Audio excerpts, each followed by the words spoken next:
In your Monday morning medical news, the threat of post-surgery complications remains a concern in this country. According to a new study, more than a third of people have adverse effects after going under the knife. Roughly 20% of those issues were caused by medical errors. Researchers say in some cases, these medical mistakes resulted in problems like infections that were either serious or life-threatening. They add hospitals need to make greater progress on patient safety.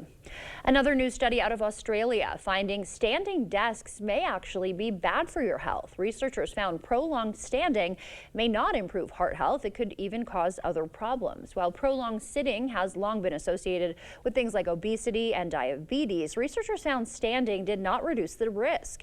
It actually increased a person's risk of circulatory problems. Researchers say the key to staying healthy is moving and interrupting long stretches of sitting or standing.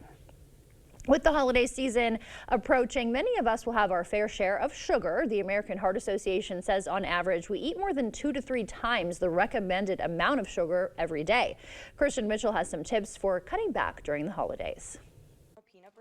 The season of sweets is never ending at Regina's Candies in St. Paul. How much sugar do you eat a day, you think? A lot. What does sugar do to our body? It goes into our bloodstream, and then our friend insulin puts it into our cells so that we can utilize it for energy. Dr. Allison Golnick is an integrative pediatrician at Allina Health. If we have too much sugar, insulin can burn out, causing diabetes. And if we have too much sugar, our body has to store it somewhere, so it gets stored as adipose tissue, contributing to obesity. How do you feel after you eat a lot of sugar? Do you notice a change in your body? I think I get a hit of energy and then I get sleepy. How much sugar should we be consuming a day? In general, you want to have less than 25 grams of added sugars. A little more maybe for men, a little less for kids. 25 grams of sugar is about 6 teaspoons. May sound like a lot, but it's easy to consume that amount in just one serving. These candy bars, for example, have about 25 grams of sugar.